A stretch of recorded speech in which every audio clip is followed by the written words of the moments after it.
Do some people get offended by you during a conversation just because you spoke a sentence or two while they were still speaking?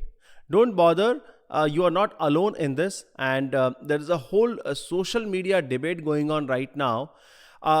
Which talks about what qualifies as interruption, especially when the listener claims he or she were just taking the discussion forward, and they did not really mean to offend or disrespect the speaker in any way. Hello and welcome. I am Ritukant Oja, founder of the Real Conversations. So first let me tell you there is a term for this called as cooperative overlap, which was coined by Professor Deborah Tannen in the year 1984. It is called as a cooperative overlap. She's a well-known sociolinguist, and she's also written a very interesting book called as Conversational Style Analyzing Talk Among Friends, and I'll strongly recommend you to read that book. Now, cooperative overlap is a term used to describe a face-to-face interaction in which one speaker starts speaking before the other speaker has finished, but the listener is doing this to just to demonstrate the interest in what the speaker is saying. Now, you may ask that while you indulge in cooperative overlap to show interest in what the speaker is saying, why does the speaker get offended when you start speaking before he or she has finished, assuming that you are interrupting? And this is where the entire complications come in. Now, how we perceive what, how, and when something is being said in any conversation depends on the differences in ethnicity, gender, and relative status between a speaker and a listener. Professor Tannen in her book gives example of Jews. So if you speak to a Jew, there might be constant so-called interruptions because they usually build up on what you are saying. Now, this could be misunderstood by a person who is culturally used to complete sentences while speaking, or maybe used to only ah, or okay and nodding, instead of listener actually starting to speak before he or she has finished. So let's say if you are conversing with a culturally diverse team, let us say I stay in Dubai, and there are people from 200 nationalities that work here. So what do you do then? There is a small way out that experts suggest.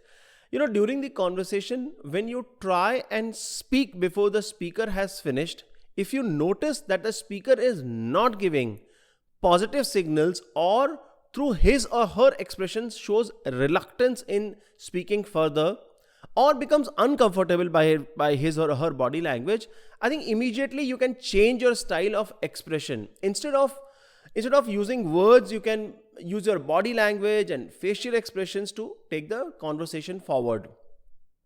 By doing this, the other person might understand that you want to speak and be more open to take a break and allow you to add to the conversation. Now, it might be easier for people with more assertive personality than for those that prefer to allow others to speak. And that is a natural problem. Dr. Tannen suggests that such people can ask the listener who are trying to speak to hold on, as it might break their chain of thought. What you need to remember is that there is no perfect answer to what constitutes interruption and what constitutes cooperative overlap. In fact, the body language signals itself are interpreted differently in different cultures. Also, who you are speaking to might change a cooperative overlap to an interruption. So, for example, a conversation with a close friend versus your boss, for example, or speaking to an American living in East Coast versus an American living in West Coast, right? Or let's say an Arab versus somebody living in Australia. So add to that the power equation and the socio-economic status, it suddenly starts looking very, very complicated. And mind you, your own personality, way of speaking, upbringing, temperament, and listening skills play an equally important role in this. And I will suggest you work hard to become a patient listener first, And when interacting with anyone from a different culture, take time and observe the reactions first. Listen attentively. Even if you disagree with what the other person is saying, hear attentively and nod wherever possible. Take notes as they that shows that you are giving importance to what the other person is saying. I mean, I do that all the time. And wait for longer pauses to speak rather than just trying to guess what the other person is going to say and trying to interrupt, because that cooperative overlap, what is cooperative overlap for you might be interpreted as interruption by the speaker. Asking if you can now speak is not a bad idea, and with practice you will improve and understand the nuances of cross cultural conversations.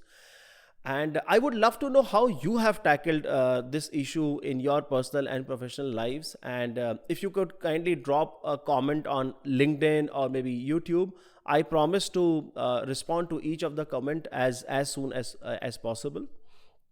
And if you like the video, please like, share, and subscribe. Stay happy, stay safe. Namaste.